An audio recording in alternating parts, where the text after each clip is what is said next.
Bon, rebonjour pour celles et ceux qui étaient déjà présents. Donc, le service communication de l'école d'architecture relance un cycle découverte des métiers autour de l'architecture, donc après les études d'architecture, pour vous donner, donc aux étudiants, vous donner des pistes et un petit peu des idées sur d'autres manières d'envisager votre profession.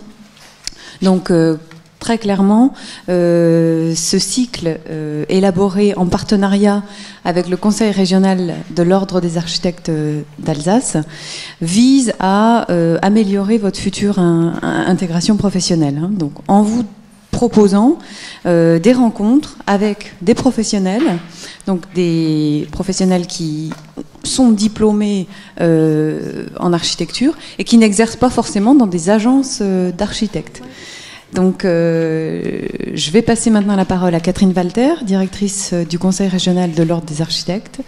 Et puis ensuite, François-Frédéric Muller, architecte et enseignant, fera l'introduction pour donner ensuite la parole à Madame Pezzoli, voilà, architecte urbaniste de l'État. Merci. Voilà. Donc, juste une petite intro pour ce qui est de l'ordre. En fait, quand l'école d'architecture est venue nous chercher pour organiser ces conférences il y a 3-4 ans, pour l'ordre, c'était évident que c'était très, très intéressant parce que pour ceux qui sortiront de l'école en exerçant le métier en agence, vous vous rendrez compte que autour de vous, il y a plein de gens qui sont architectes ou diplômés en architecture, tout simplement, qui travaillent dans des métiers qui sont un peu différents du vôtre, mais qui vous complètent. Et que c'est très intéressant et très important que partout, dans tout ce qui concerne l'acte de bâtir, on ait des professionnels avec qui on se comprenne. Alors, je me permets juste une petite une parenthèse, puisque comme je représente l'ordre ici, je fais juste une parenthèse sur ce que c'est, parce que ça permet de replacer les choses. En fait, on dit qu'il y a à peu près 40 000 diplômés en architecture en France, et il n'y a sur les 40 000 diplômés que 30 000 personnes qui soient architectes. Alors, qu'est-ce que c'est un architecte? Un architecte, c'est quelqu'un qui est inscrit à l'ordre. C'est pas quelqu'un qui est simplement diplômé, mais en fait, il y a plusieurs critères, dont l'inscription à l'ordre. Mais tout ça n'empêche pas que il est important qu'on partage notre culture avec plein de gens, et que travailler avec des gens, tout à l'heure on avait une diplômée en architecture, donc qui n'est pas inscrite à l'ordre mais qui bosse pour une major. C'est très très important parce que quand on bosse au quotidien, on a en face de nous quelqu'un qui parle le même langage que nous, et ça c'est toujours positif pour la culture architecturale.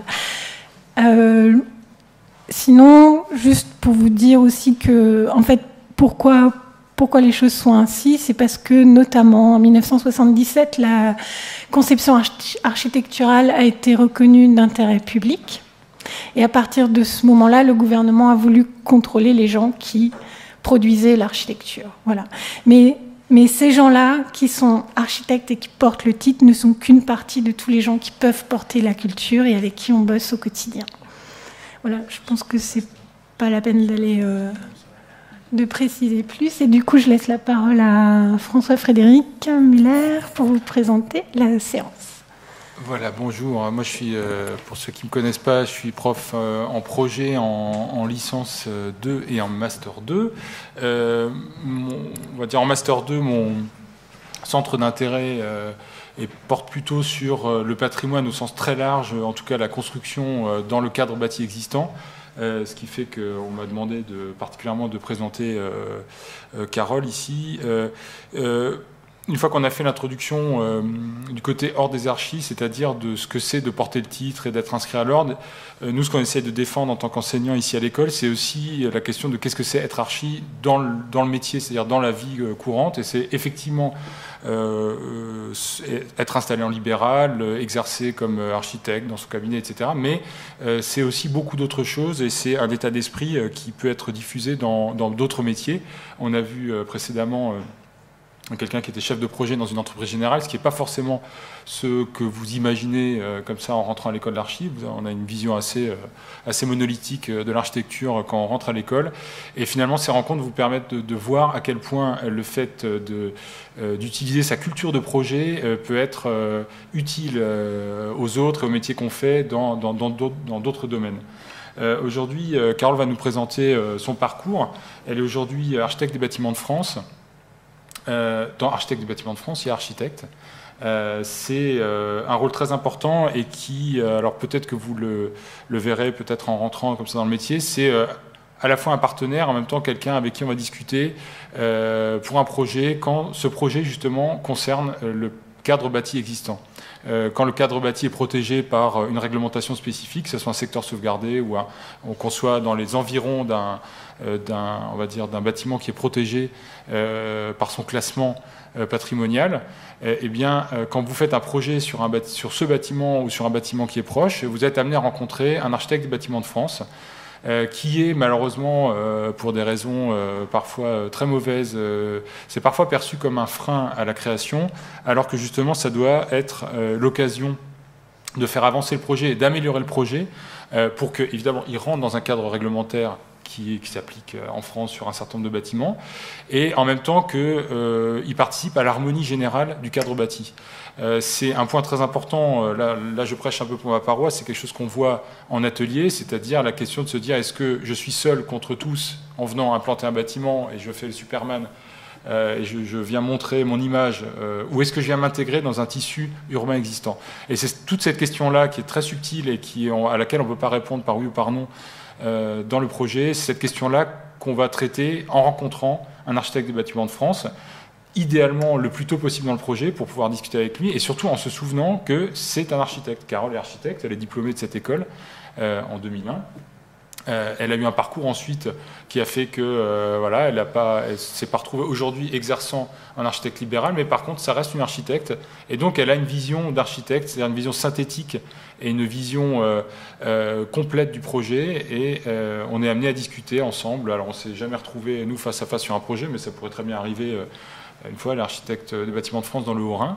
Et face à face ou côte à côte? Face à face, parce que les premières, les premières rencontres, c'est bon, on arrive avec une esquisse, et puis on dit voilà, on est dans un cadre réglementaire qui nécessite de rencontrer l'architecte bâtiment de France, parce que le projet de permis, en tout cas, va être examiné par un architecte bâtiment de France, et donc on vient regarder comment le projet peut se développer dans ce cadre-là. Et évidemment, arriver avec une idée de conflit, c'est jamais très constructif. Et donc, à partir du moment où c'est un dialogue, c'est intéressant.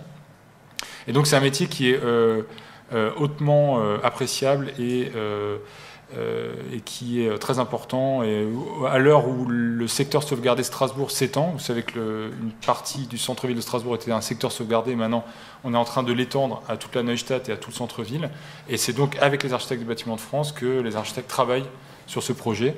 Et donc, c'est un métier qui est très important, y compris pour vos études. Il faut que vous compreniez ce que ça représente. Donc, je pense que je vais laisser la parole à Carole qui va vous expliquer en fait son parcours et ce qu'elle fait aujourd'hui en tant qu'architecte et en tant qu'architecte du bâtiment de France.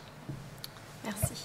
Donc effectivement, je suis sortie de l'école d'archi en 2001 et pendant tout le diplôme et les mois précédents, j'avais très très mal au ventre en train de me dire mais qu'est-ce que je vais faire après, qu'est-ce qui va se passer, ils ne m'attendent pas, il y en a plein sur le marché, il y a 2 écoles à Strasbourg, il y a beaucoup d'architectes dans la région Alsace par rapport aux autres régions. Et ce que je savais, c'est que dès le départ, j'étais attirée par le conseil architectural, la discussion autour de l'architecture, l'urbanisme, l'aménagement du territoire. Et quand je suis sortie de l'école, j'ai envoyé plein de CV au conseil architecture, urbanisme et environnement, donc au CAUE, à des régions, à des collectivités territoriales. Et il y a eu quelques amorces, mais qui n'ont rien donné. Je me suis mise en libéral parce qu'il y a eu quelques opportunités et puis il fallait bien travailler, commencer et surtout avoir des références. Donc pendant 6 ans, j'étais architecte en mode libéral, où j'avais des commandes privées, publiques, et j'avais toujours cette envie de dépasser un peu l'échelle du maître d'ouvrage, la relation maître d'ouvrage entreprise et architecte, et d'avoir une réflexion un peu plus large sur qu'est-ce que l'architecture, qu'est-ce que ça va devenir, l'urbanisme. Et j'ai eu la chance de rencontrer Serge Brentrup, qui était l'architecte, le chef de service du Haut-Rhin à ce moment-là, qui m'a proposé une mission d'architecte contractuel pour rédiger des fiches conseils. Alors pas très glorieux au départ, mais en tout cas elles sont bien nécessaires, parce qu'on est dans un milieu un peu clos en tant qu'architecte, et quand on parle au grand public, des fois on ne s'entend pas toujours, on ne se comprend pas toujours. Donc c'était trouver un média pour rendre accessible au plus grand nombre des façons de parler, des façons de concevoir l'espace, des façons d'envisager l'architecture et l'urbanisme. Donc ça a commencé comme ça, quelques missions ponctuelles, et un jour on m'a téléphoné pour savoir si je voulais être architecte contractuel mais à temps plein au STAP, donc Service territorial de l'architecture et du patrimoine du Haut-Rhin, pendant 1 an. Et en fait, dans le STAP, justement, on a cette mission architecture, patrimoine et documents d'urbanisme, ce que j'arrivais difficilement à l'avoir à mon stade à moi en tant qu'architecte libéral. Donc j'ai tout lâché et je suis partie architecte contractuelle pendant 1 an dans le Haut-Rhin. Donc je me suis retrouvée du jour au lendemain à émettre des avis sur des projets de confrères, et surtout des projets qui n'avaient pas de confrères. C'est-à-dire qu'il y a plein de gens qui s'estiment architectes et qui déposent des autorisations de travaux ou des permis de construire, même des fois des élus, sans personnes compétentes, sans personnes ayant eu une formation qui est quand même de 6 plus combien maintenant, enfin très très conséquente. Et, il faut juste qu'on précise pour les étudiants qui sont là qui ne le savent peut-être pas, c'est que vous pouvez déposer un permis jusqu'à 170 m² de surface de plancher. On peut déposer un permis ou une déclaration de travaux sans être architecte. Voilà, donc c'est ce qui explique que les architectes bâtiments de France voient arriver des dossiers sans architecte. Pour soi-même. Pour soi-même, oui, il faut bien préciser. Mais demain, vous pouvez décider de déposer un permis pour vous faire votre propre maison. Si elle fait 150 m², c'est autorisé. Vous pouvez le faire. Voilà, donc ce qu'il faut savoir aussi, c'est qu'il y a beaucoup de permis de construire qui font 169,90 m². Donc ce n'est pas exactement la réalité. Et là, l'ordre veille au grain. L'ordre veille, essaye de veiller. Enfin bon, en tout cas, on est tous soudés pour veiller à tout ça. Et dans mon contrat avec la Direction régionale des affaires culturelles, donc quand on est architecte des bâtiments de France, on travaille pour le ministère de la Culture et de la Communication. C'est un service déconcentré de l'État, dont la tête est la Direction régionale des affaires culturelles, donc c'est Palais du Rhin à Strasbourg, et on est un service territorial, donc un service par département, avec dans le Haut-Rhin 2 architectes des bâtiments de France, et dans le Bas-Rhin maintenant ils sont 4 architectes des bâtiments de France. Voilà. Le service au total du Haut-Rhin, je parlais du Haut-Rhin, là nous sommes 8 personnes. Alors je vais vous dire justement les missions. Je reviens vite fait sur le cursus. Dans mon contrat en tant que contractuel, j'avais l'obligation de passer le concours architecte et urbaniste de l'État. Parce qu'avant d'être architecte des bâtiments de France, le corps, c'est architecte et urbaniste de l'État. Donc c'est un concours qui consiste en une dissertation de 4 heures sur un sujet architecture, urbanisme, une analyse critique d'un projet d'architecture, je le lis parce que j'ai pas tout, pendant 4 heures, une épreuve graphique, donc là c'est à la main, c'est sans ordinateur, c'est à l'ancienne, sur une planche A0, pendant 8 heures sur un projet architectural, et une deuxième épreuve qui est épreuve graphique d'architecture et d'urbanisme, et là c'est 10 heures. Et donc quand j'ai fait le concours, je me suis dit je ne le recommencerai pas 2 fois parce que le plus dur, c'est pas l'architecture, c'est le physique. C'est très, très éprouvant. Parce que quand vous devez faire une prestation intellectuelle, la mettre en forme et la rendre accessible au lecteur, en 10 heures, c'est très très court, mais c'est extrêmement physique. Voilà. Et quand on a réussi les épreuves graphiques, il y a les épreuves orales. Donc c'est une analyse critique d'un projet, on vous donne un sujet, n'importe lequel, des fois avec un intérêt, des fois un peu moins.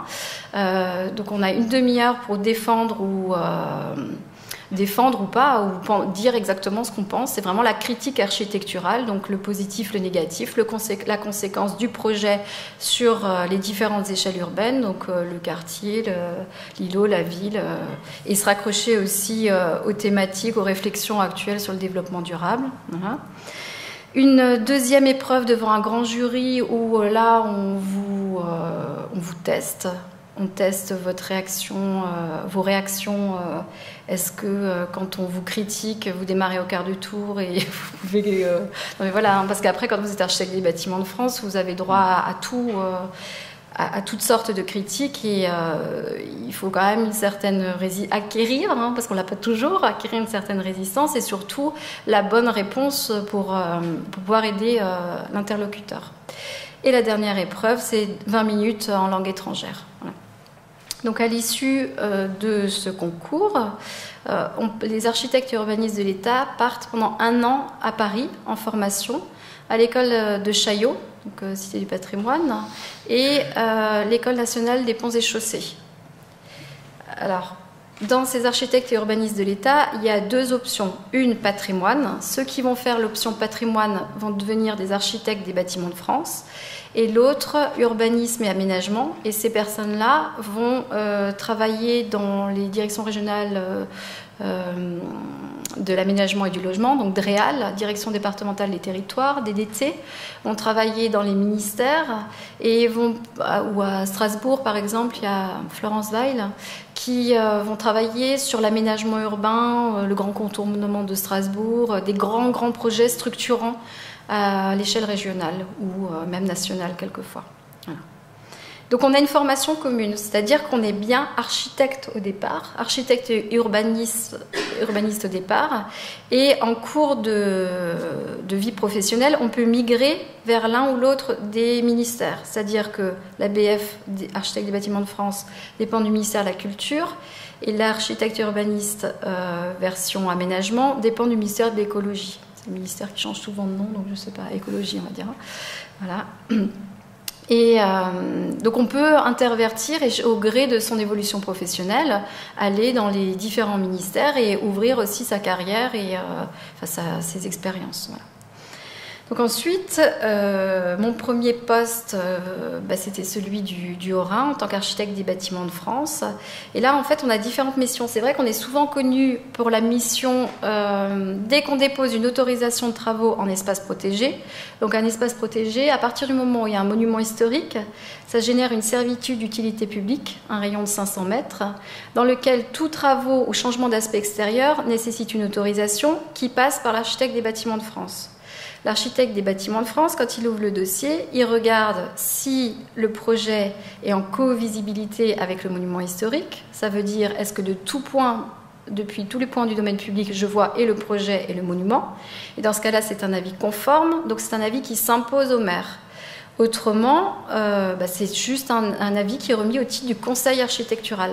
Donc, en fait, le maire, il n'a pas forcément, à part les grosses communes, il n'a pas forcément les compétences architecture au sein de sa collectivité. Donc il a un service de l'État, le service territorial d'architecture et du patrimoine, dans lequel il y a des architectes qui émettent un jugement, une critique architecturale, un avis sur le projet déposé, qui le remettent au maire, et le maire s'en saisit ou pas. Il peut le suivre ou pas. Mais après, il faut le justifier, parce qu'en cas de recours, s'il ne suit pas l'avis, il faut pouvoir le défendre. Donc on a cette première mission-là. La deuxième mission, c'est de vérifier l'état sanitaire des monuments historiques. Donc là, on travaille avec la conservation régionale des monuments historiques. Donc le summum, c'est la cathédrale. Mais après, il y a tous les monuments historiques d'Alsace. Et à peu près, il y a une moyenne de 6% du territoire national qui est protégé. Et en Alsace, on est à 11%. Donc on a une forte densité de monuments historiques et donc d'espaces protégés. La troisième mission, c'est conseiller et promouvoir une architecture de qualité. Donc là, effectivement, on est vraiment sur la part création architecturale. Quand on a un demandeur qui vient sans architecte, qu'on voit que le projet est très bancal et surtout qu'il est de mauvaise qualité et qui porte préjudice à l'environnement urbain, on lui conseille d'aller voir un maître d'œuvre architecte ou d'aller au CAUE quand vraiment il est perdu. Mais notre rôle, c'est bien de soutenir la profession des architectes, qui est quand même un milieu difficile, et d'éveiller cette conscience architecturale et de ce que le public fasse bien appel à ces professionnels, parce qu'il y a vraiment un intérêt d'y faire appel. Et la troisième mission, on dépend du Code de l'environnement pour tout ce qui est espace paysager. Donc par exemple, en Alsace, on a tout le massif de Schlucht-Honeck qui est protégé. Donc là, c'est paysage, biodiversité. Le ballon d'Alsace. Donc là, on va émettre des avis sur l'impact que peut générer un projet par rapport au grand paysage. Donc c'est vraiment 4 missions totalement différentes. Et dans ce métier-là, j'ai retrouvé les échelles de projet que je cherchais dès le départ. C'est-à-dire qu'on peut parler de la petite extension pour le particulier qui ne sait pas comment s'en sortir. On peut parler avec le maire de l'évolution de son document d'urbanisme et d'un projet d'aménagement et de développement durable, donc sur de la grande échelle. Et on peut parler avec les préfets de l'évolution du territoire, quelle stratégie urbaine mettre en place, quelles priorités en termes de valorisation du patrimoine on peut mettre en place en Alsace, parce que tout ça, ça a des conséquences financières, d'attrait touristique, d'élan économique. Donc on est vraiment dans une chaîne de processus de l'architecture, de la toute petite échelle à la grande échelle. Et ce que je voulais vous dire aussi pour terminer mon intervention, c'est que je me suis rendu compte au cours de mon parcours que les architectes, de par notre formation, on est veillé à la culture de projet. Et il y a plein d'autres professions qui ne connaissent pas le mode projet, c'est-à-dire anticiper, vérifier les impacts et travailler avec d'autres personnes, travailler avec des gens et créer une dynamique. Et en fait, ça, c'est extrêmement... on utilise beaucoup. Par exemple, le préfet nous fait souvent intervenir parce qu'on a cette culture-là. Et ça marche également pour le management. Alors, je sais qu'en architecture, on était totalement... Moi, dans mes études, c'était totalement rédhibitoire, tout ce qui est commerce, management et tout ça. Et pourtant, on est forcé d'y arriver. Et c'est quand même bien de s'y former. Parce qu'autrement... on peut des fois se faire manger tout cru. Voilà. Et tout ça, alors le management dans la version positive, c'est travailler, mettre une synergie en place pour faire travailler 8 personnes et leur avoir un but commun. C'est pas écraser les gens pour le plaisir. Et ça, en fait, dans la formation d'architecte, c'est pas forcément éloquent dès le départ, c'est pas forcément visible, mais c'est un point positif que j'ai retiré de ces études-là et de cette formation-là. Voilà. Et on ne s'était même pas concerté avant parce que c'est exactement, c'est exactement ce qu'on vient de défendre et ce qui a été vu avec l'intervenant précédent, cette culture de projet, oui. Qui fait la particularité et la qualité des architectes.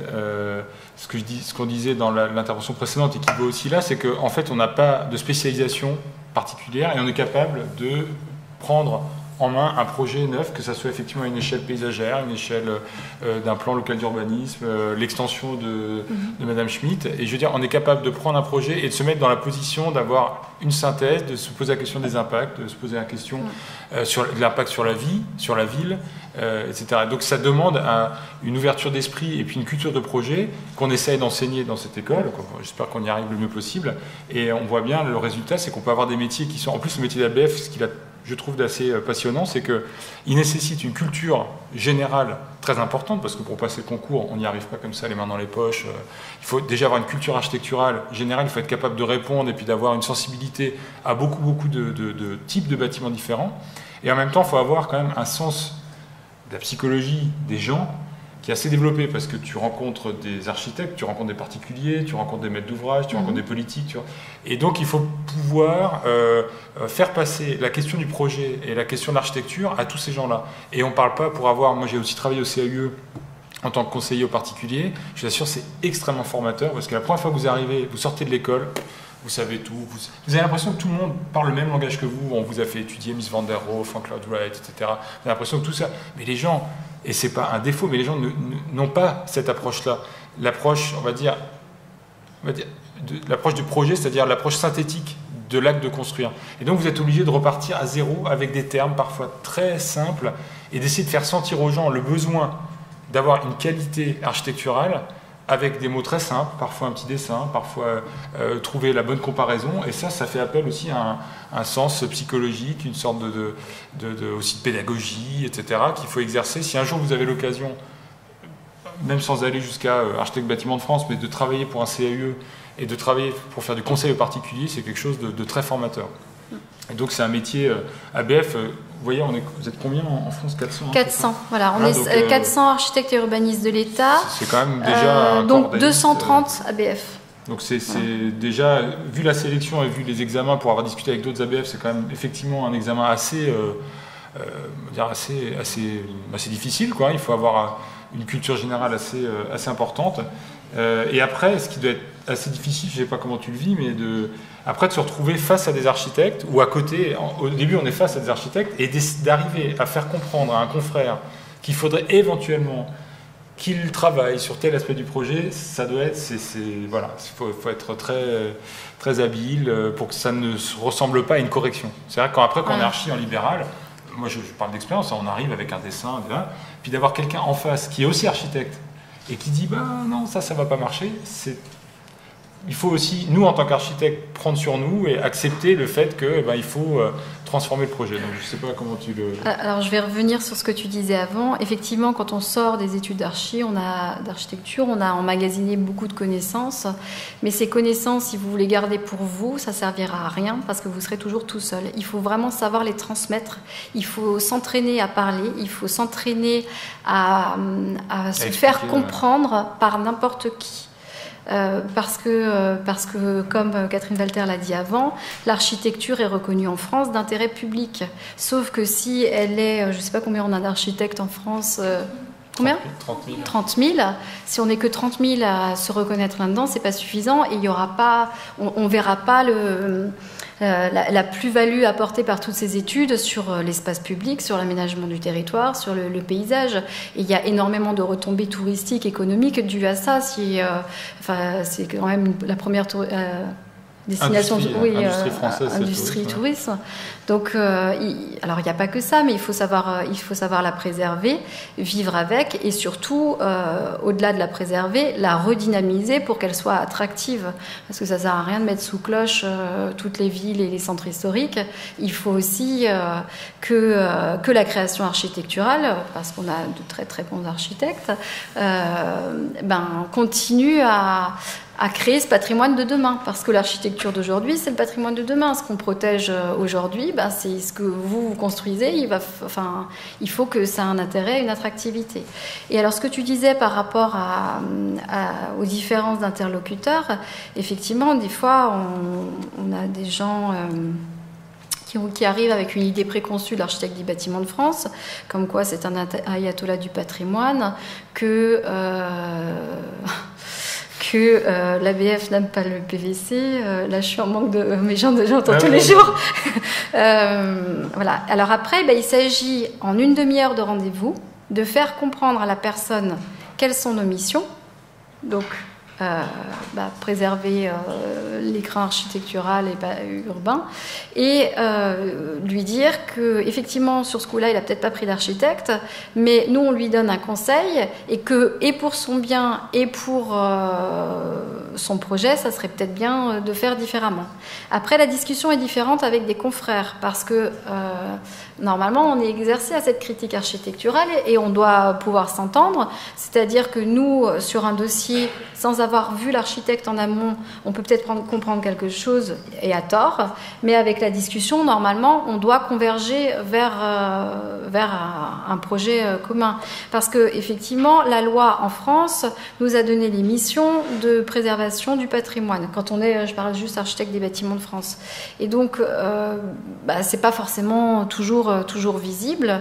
Et là, c'est vraiment une discussion, mais confraternelle, normalement, où on arrive à trouver des projets... Ce qui est très important, c'est que pour des avis conformes, ça donne lieu à des prescriptions. C'est-à-dire que quand vous recevez votre arrêté de permis, en général, vous avez pris contact avec l'ABF avant pour que les choses soient intégrées, mais vous avez en fait un arrêté de permis avec un avis de l'ABF quand il est conforme, avec marqué, ça va de très loin, ça peut être la couleur des fenêtres avec un râle en disant qu'il faut que la fenêtre soit telle couleur, ou une partie de bâtiment transformé. C'est grave quand c'est une partie de bâtiment transformé, c'est que le boulot n'a pas été fait en amont.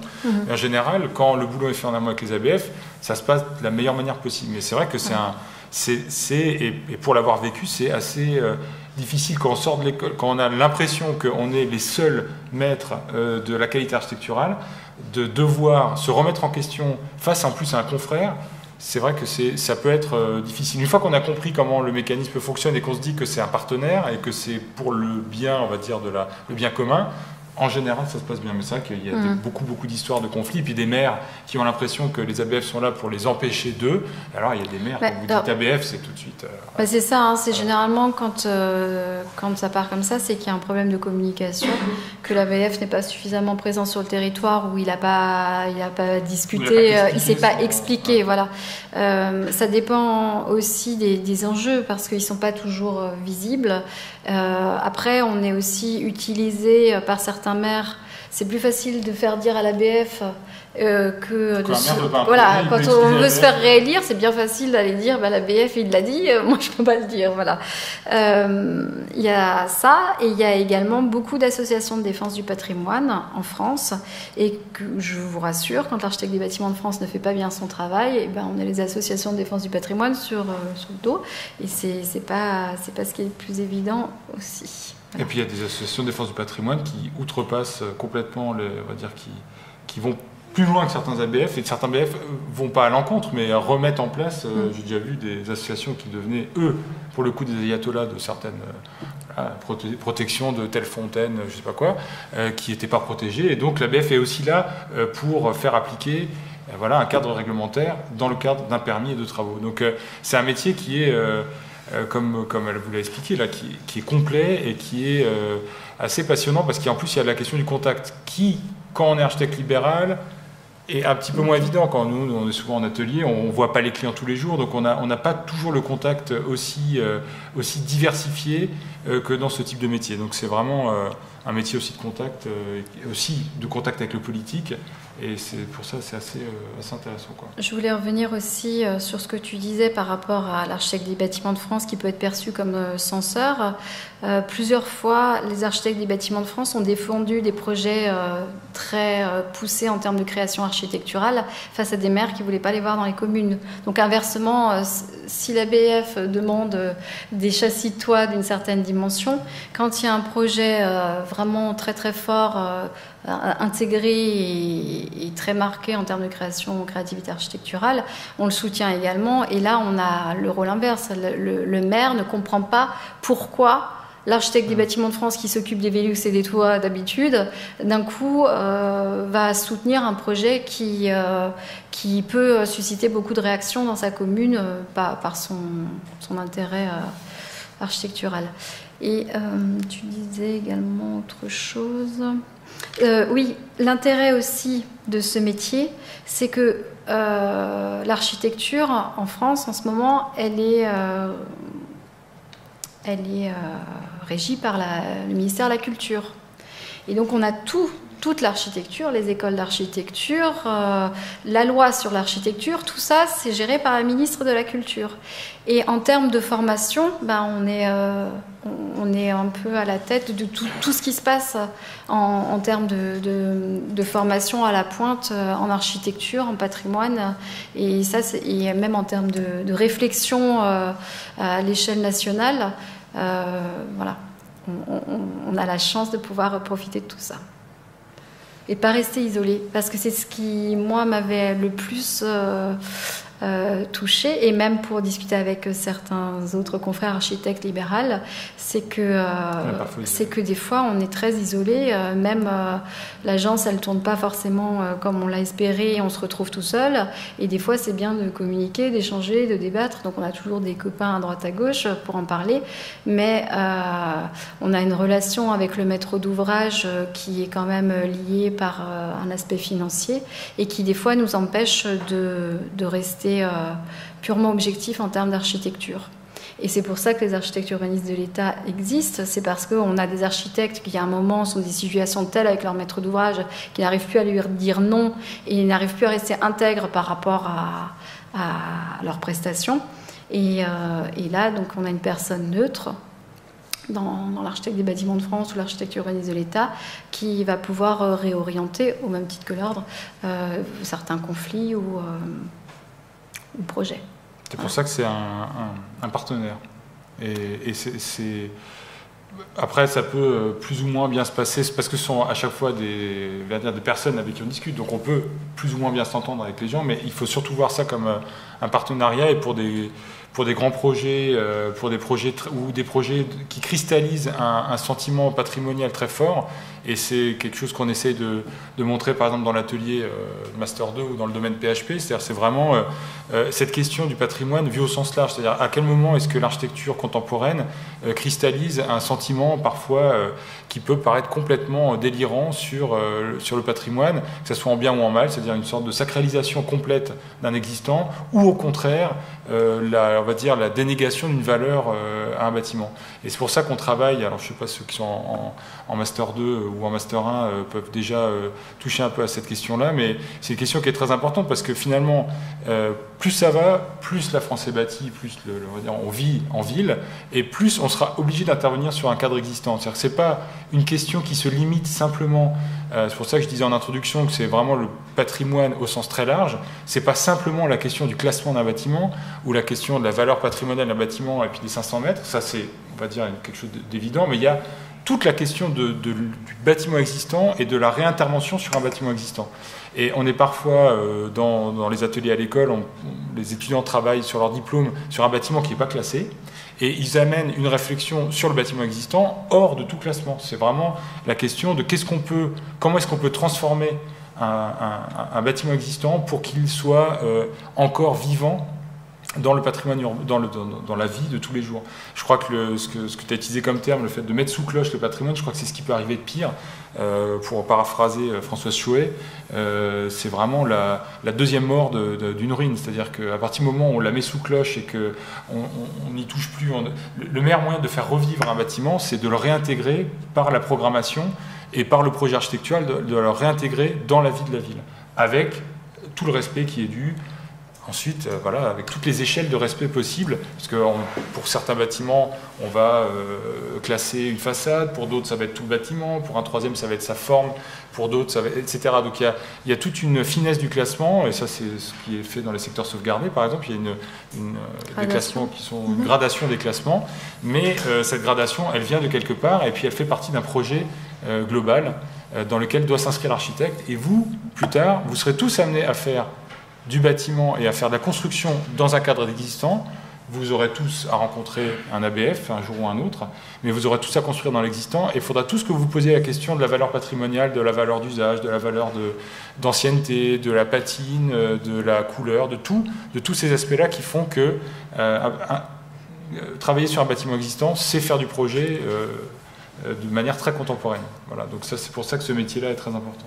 Et on vous attend énormément là-dessus, justement sur réinvestir le patrimoine bâti, les centres anciens, parce que effectivement aujourd'hui on se tourne plus et encore, on entendait déjà ça pendant les études, mais ça continue sur les extérieurs. On est super content quand on a fait 2 collectifs pour un bailleur social ou un promoteur en bordure des champs de maïs, mais il y a tout le centre-ville, et effectivement il faut le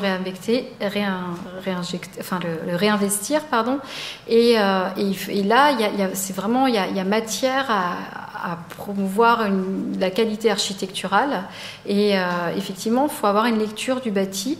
Est-ce que le bâtiment est intéressant d'un point de vue patrimonial? Qu'est-ce que, en tant qu'architecte, je juge nécessaire à la préservation de ce patrimoine-là, et qu'est-ce qui l'est moins, et comment je fais pour le réinvestir? Voilà, le réutiliser. Faire du projet. Voilà, faire du projet, et ça marche partout.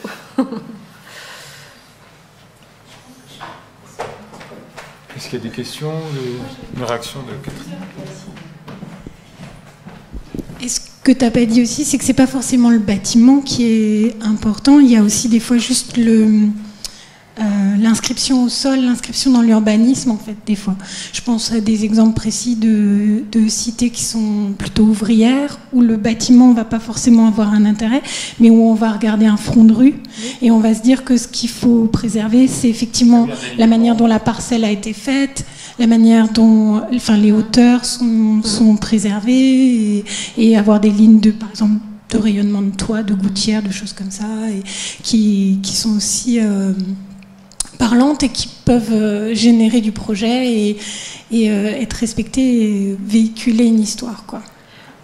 C'est ça, hein, c'est que quand on fait un projet sur la réhabilitation d'un bâti en centre ancien, ou même par exemple il peut y avoir une dent creuse et on réinvestit cette dent creuse, eh bien le projet il a différentes échelles, c'est l'appartement, la parcelle, la séquence urbaine, l'îlot, qu'est-ce qu'on y met comme usage, qu'est-ce qu'on fait des rez-de-chaussée, parce que les rez-de-chaussée c'est très très difficile de les ouvrir, de les rendre viables, de les rendre attractifs d'un point de vue commercial, et c'est souvent là que ça pêche. On a beaucoup d'immeubles par exemple sur Mulhouse faits dans des dents creuses, et les rez-de-chaussée sont totalement vides parce que c'était pas le bon programme sur le rez-de-chaussée. Voilà.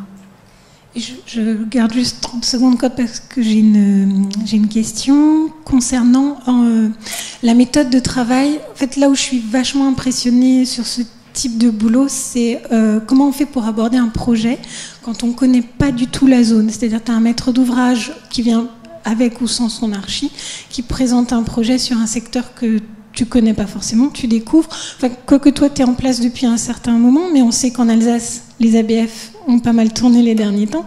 Donc, comment faire pour avoir un avis et une réaction pertinente sur un secteur qu'on n'a pas encore forcément eu le temps de parcourir en long, en large, et voilà, parce qu'en face, on a un maître d'ouvrage et un archi qui attendent des réponses et de pouvoir partir et de continuer à bosser sur leur projet, quoi. Alors, et je raconte ce que moi j'ai fait quand je suis arrivée dans le Haut-Rhin. J'habitais dans le Bas-Rhin, donc je connaissais pas forcément toutes les communes et surtout pas les monuments historiques parce que je m'étais pas intéressée à tous les monuments historiques du Haut-Rhin. Donc sur les plus grosses communes dont j'avais la compétence territoriale, je me suis rendue sur site et en fait c'est un appareil photo, hein. Régulièrement, on va sur site et on enregistre tout. Et mentalement et au gré des, par exemple, quand je me déplace, je traverse d'autres communes, je vois quelque chose, ça me rappelle un dossier et en fait on emmagasine tout ça. Enfin ouais. L'autre jour, je me suis souvenue d'un dossier que j'avais vu il y a 4 ans, je connaissais parfaitement la localisation. Enfin c'est aussi faire appel à sa mémoire, mais parce que généralement ça nous a intéressé. Il y a des dossiers qu'on a totalement oubliés, mais soit le projet était très bon, soit la localisation présentait un enjeu, soit il y a eu des conflits avec le maire, il a fallu pousser le projet, ou soit il y a eu 3 avis défavorables et puis ça a été laborieux. Donc voilà. Après, quand on ne connaît pas le territoire, eh ben, c'est purement réglementaire. On a, alors c'est dommage parce que j'en ai pas là, on a une carte. Normalement, les architectes et urbanistes, les architectes connaissent, ont une lecture urbaine, savent lire une carte. En termes d'îlots, en termes de la largeur des rues. Si la rue est très large, eh ben on a un bâti plus éparse. Quand les rues sont sinueuses, je la fais un raccourci, on est plutôt sur du centre ancien et sur le cœur très très ancien de la commune. Donc voilà, c'est purement comme ça. On a le monument historique et le rayon de 500 mètres. Le monument historique, les rues. Alors on a un atlas du patrimoine, c'est-à-dire qu'on a un logiciel qui nous permet de voir, on clique où est le projet, on a la rue qui apparaît à l'écran et on a la covisibilité ou pas. Alors après c'est vrai que régulièrement on la revérifie sur le terrain, la covisibilité. Et la covisibilité, pour ceux qui ne savent pas, c'est que ce que j'expliquais au début, c'est que depuis tous les points du domaine public, on doit voir et le projet et le monument historique. Donc est-ce que depuis le projet, je vois le monument? Est-ce que depuis le monument, je vois le projet? Et est-ce que d'un tiers point, je vois les deux? C'est-à-dire qu'en Alsace, quand vous avez du vignoble avec un petit peu de hauteur, ou un monument historique type château, vous voyez beaucoup de choses. Voilà. Donc il faut quand même être très réactif, être capable, même dans des situations où tu ne connais pas parfaitement le village dans lequel tu interviens, il faut être capable de faire appel à beaucoup de connaissances voilà. pour réagir. Nous, on prend un stagiaire, 2 quand on a le temps, parce qu'on aime bien les encadrer, pouvoir les suivre. Et en fait, on leur fait faire des petits exercices comme ça. On leur donne des cartes sans mettre le nom de la commune et de nous faire une lecture urbaine. Est-ce que là, tu penses que tu es en centre ancien? Est-ce que là, on est sur quel tissu? À quoi ça ressemble? On lui donne juste la carte et on lui demande tu penses que ça ressemble à quoi en termes d'urbanisme, en termes d'architecture? Et est-ce que si on vient mettre un lotissement là, comment tu le raccordes? Enfin voilà, des petits exercices comme ça. Mais à force de lire des cartes, effectivement, on peut toujours... Il y a donc des stages? Oui, il y a des stages, on en a tous les ans.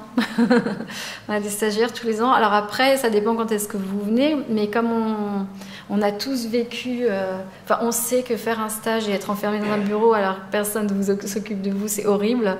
Donc quand on prend les stagiaires, on sait qu'on a quelque chose à leur faire faire et qu'on peut surtout les suivre. D'ailleurs, à ce propos, on a une fiche sur les missions du STAP, et ça, c'est notre dernière stagiaire qui l'a faite, où on a justement les 4 missions: monuments historiques, espaces protégés, promouvoir une architecture de qualité et paysage, avec les directions régionales des affaires culturelles, les STAP et quelques chiffres. J'en laisserai quelques-unes ici, vous pouvez vous servir. Voilà. Moi, j'avais une question par rapport au concours dont vous avez parlé. Au concours? Au concours. Par rapport au statut qu'on a pendant l'année d'études, on est étudiant ou... Non, on est rémunéré. D'accord. C'est ça la question. Et... Alors, on est... je crois qu'on n'est pas... On est fonctionnaire, mais pas titularisé. On est en cours de titularisation. Donc, c'est une année de formation, on est rémunéré. Et il y a des logements accessibles par le ministère de l'Environnement. Donc, on paye, mais beaucoup moins cher qu'un loyer à Paris. Voilà. Je crois que c'est de l'ordre de 300 €, 400 €. Et mon autre question, c'est les gens qui postulent pour le concours. En général, il faut avoir, j'imagine, une expérience professionnelle avant. Enfin, quelle est la longueur moyenne de l'expérience ou... Est-ce qu'on peut se présenter après l'école, quoi? C'est un peu le... J'imagine que non, enfin, vu la... Oui. Alors, donc ma promotion, nous étions 20, et sur ces 20, la plus jeune avait 26 ans. Donc, c'est fraîchement sorti de l'école, hein, ça. Hein. Oui, c'est sorti de l'école en ayant tout fait, tout aligné, ça doit être 23-24 ans, non, si je ne me trompe pas. Voilà. Et le plus âgé avait 45 ans. Donc on peut se présenter aussi tard. Oui, avant c'était limité, mais alors, avant c'était jusqu'à 40, hein, il me semble. Oui, mais là, en fait, c'est pas inintéressant parce que du coup, vous avez une promotion qui est très très hétéroclite, et comme l'année consiste quand même à exercer votre critique architecturale, vous avez des expériences très très, très variées, et on a des discussions assez intéressantes, poussées sur certains thèmes. Voilà, c'est plutôt bien. J'ai sorti aussi des épreuves de concours. Elles sont toutes là, sur celui de l'année dernière. Donc vous avez le thème de la dissertation, les épreuves écrites, graphiques. Il manque les langues, mais voilà. Si vous voulez le consulter, je vous le laisse. J'étais étonnée de ce que tu avais dit. En fait, tous les ABF ont fait Chaillot. Alors, c'est tous les architectes et urbanistes de l'État ont fait Chaillot. Parce que la formation, elle est dispensée par l'école de Chaillot et l'école nationale des ponts et chaussées. Après, tous les architectes des bâtiments de France n'ont pas fait Chaillot. Je n'ai pas fait Chaillot. Ma formation, j'ai réussi le concours. Il y avait une épreuve, c'était une église qui se cassait la figure. Si vous n'avez pas un peu d'expérience derrière, je ne pense pas qu'en sortant de l'école, on y arrive. Faut avoir fait autre chose à côté. Hein. Alors, ce qu'il y a aussi, c'est qu'il y a et ça marche, il y a des écoles d'architecture qui font des préparations au concours architecte et urbaniste de l'État. Donc, il y a Versailles, Toulouse et la cité de Chaillot. Voilà.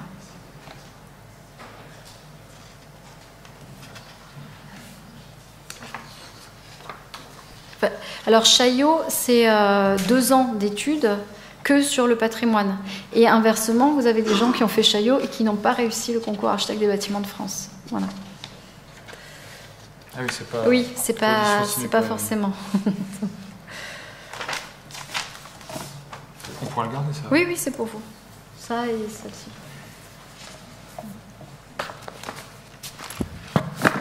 Faites du projet. Ouais, après, moi, je ferais juste aussi une des réflexions aussi que j'ai par rapport à ce boulot, c'est que c'est vrai que vous subissez beaucoup de pression, notamment des communes. Voilà. Tu l'as dit, mais fort. Ouais, il faut, comme m'a dit Benoît Léotos, c'est une question de conviction. Alors, c'est une question de conviction, c'est une question de croire vraiment de façon totalement intègre que l'architecture est d'utilité publique. Et on a une super loi sur l'architecture et il y a plein de choses très très intéressantes écrites dedans et ça vaut le coup de la lire, surtout quand vous êtes étudiant, parce qu'après on oublie de la lire, mais franchement elle a plutôt été bien rédigée et je vous invite à la lire. Voilà. Et alors les pressions, on a un maire qui veut se faire réélire, donc c'est souvent le même cas de figure, hein, qui souhaite se faire réélire et il veut passer un projet en force. En 5 ans, il n'a rien fait. Et il se dit, oh zut, ça arrive là à la fin de l'année, je vais démolir un bâtiment pour faire un parking, ça sera super, on verra que j'ai fait quelque chose. Ça, c'est le cas terre à terre, mais c'est ce qui s'est passé il y a 2 ans. On a eu plein de permis de démolir avec des vides. Et en fait, quand vous démolissez un bâtiment, c'est pas gage de qualité parce que vous avez des pignons aveugles qui se sont tout d'un coup qui deviennent des façades publiques. Vous avez des gravats au sol. S'il n'y a pas d'aménagement paysager, s'il n'y a pas un intérêt de créer un parc ou un monument aux morts à cet endroit-là de la commune, le projet est vide de sens. Donc effectivement, à ce moment-là, c'est un peu compliqué et puis quand on n'est pas d'accord on va voir le préfet et le préfet nous demande des notes pourquoi vous avez dit non et puis ça remonte et ce qu'il y a également c'est que nos avis, en fait à la fin de nos avis il y a une petite phrase qui dit que si vous souhaitez faire un recours vous saisissez le préfet de région et effectivement nos avis il faut qu'ils soient extrêmement bien justifiés par rapport à ce qu'on nous demande donc réglementairement pour éviter le recours et autrement, s'il y a recours, pour qu'on puisse se défendre. Enfin, défendre le projet, notre position, parce que ce qu'il faut faire attention, c'est que nous sommes des fonctionnaires, nous sommes au service d'eux. Donc, faut se mettre, la personne se met en recul par rapport aux compétences. Et c'est ça qui fait la complexité de l'avis qui est donné, c'est que souvent vous devez donner un avis qui confine à des questions esthétiques, par exemple, en disant voilà, cette disposition architecturale ou cette démolition ou cette construction va dépareiller dans le paysage urbain. C'est souvent la question de l'article 11 dans les postes, c'est l'insertion urbaine. Et pour la justifier, il faut que ça soit... il faut s'appuyer quand même sur une culture générale architecturale, sur une certaine sensibilité, sur une capacité à exprimer cette sensibilité, parce qu'il faut que vous sachiez aussi écrire pour justifier tout ça. Et ça donne, en général... on va dire, la gymnastique intellectuelle est sollicitée de manière assez vive, quoi. Donc, et ce que je n'ai pas dit, c'est dans le Haut-Rhin, il y a à peu près 5000 dossiers par an, et dans le Bas-Rhin, 9000 dossiers par an. Mais ce que vous avez certainement compris, c'est que les dossiers, en fait, c'est qu'une toute petite partie de notre métier, parce que pour que justement nos avis soient compris, il faut qu'on commence dès le document d'urbanisme à faire comprendre aux maires quel est l'intérêt, quels sont les enjeux urbains, paysagers, architecturaux, patrimoniaux pour la commune. Et après, on travaille aussi sur les schémas de cohérence territoriale, territoriaux, sur les schémas régionaux d'aménagement urbain, sur le schéma régional éolien. Enfin, voilà, c'est très, très varié, mais en même temps très, très intéressant. Voilà.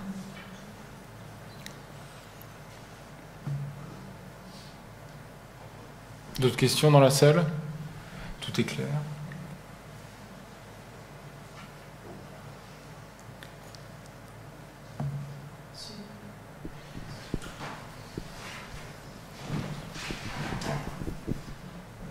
Je voulais savoir si vous étiez tenu de rester un certain nombre d'années en fait au niveau du service, ou bien si on demande de changer de service justement pour tous les problèmes politiques qui peuvent être des fois engendrés. Oui, bonne question.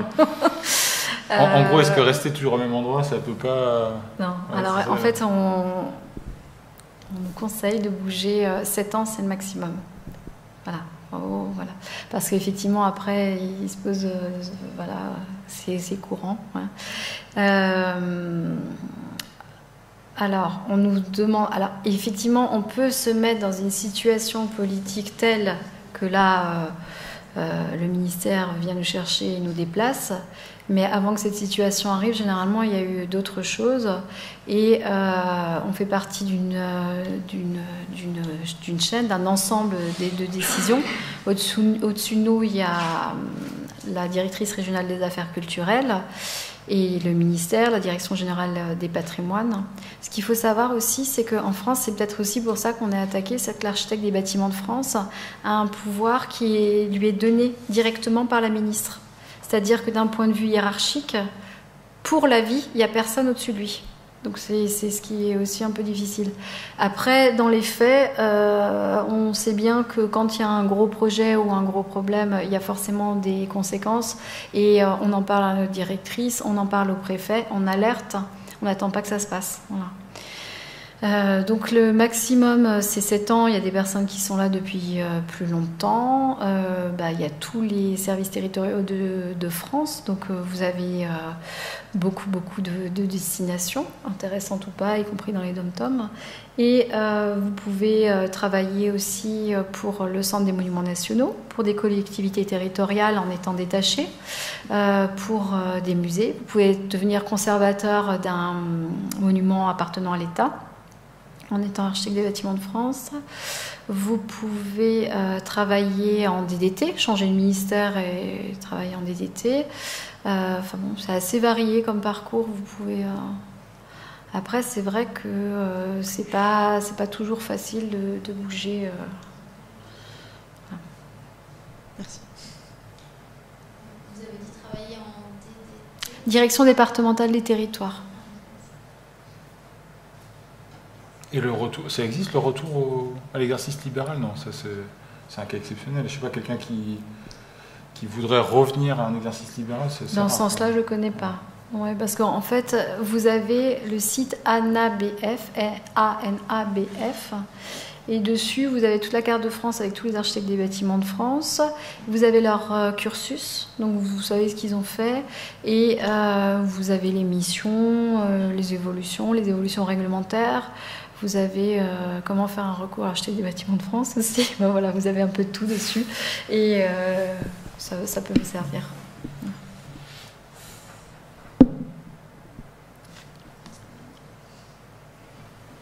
Merci. De rien. Merci beaucoup. Et puis donc c'est fini pour aujourd'hui, hein, pour les... Je vais laisser Lise conclure sur les programmes de demain.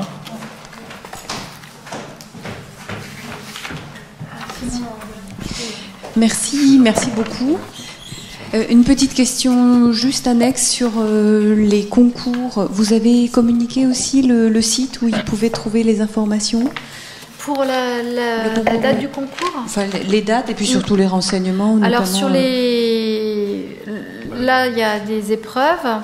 Là, c'est devenir architecte urbaniste de l'État. Donc généralement, c'est en mars. Le concours est en mars et les dates d'inscription, c'est fin janvier. Et donc vous les trouvez sur le ministère, le site du ministère de la Culture et sur le ministère de l'Écologie, Environnement. Voilà. On trouve également des épreuves, des exemples d'épreuves aussi. Sur le ministère de l'Écologie, vous trouvez les épreuves. Voilà. Ok. Elles sont là, hein, mais. Merci. Alors le cycle va continuer sur les 2 jours prochains. Donc demain à 12h15 avec Xavier Génaud qui est là, voilà, qui est coordinateur d'équipe de la Croix-Rouge sur des missions d'urgence et sur la thématique de l'abri. À 13h, François Lierman, architecte et architecte assistant à maîtrise d'ouvrage et maîtrise d'œuvre sur les performances environnementales et énergétiques. Donc 13h demain. Et mercredi 19 à 12h15, Yves Grosse, architecte et qui travaille sur les grands projets de la commune de Haguenau, donc en collectivité. Et à 14h, Noël Seibert, architecte, et qui travaille à la direction de l'habitat et de l'aménagement durable du Conseil général du Bas-Rhin. Voilà. Eh ben, faites passer aussi le message autour de vous, parce que je pense que ce sont des interventions très très riches. Alors tant mieux pour vous, mais si ça profite aussi à d'autres, je pense que ce sera aussi bénéfique pour tout le monde. Merci beaucoup. Tous ces documents, il y a un endroit à l'école où après les étudiants peuvent venir.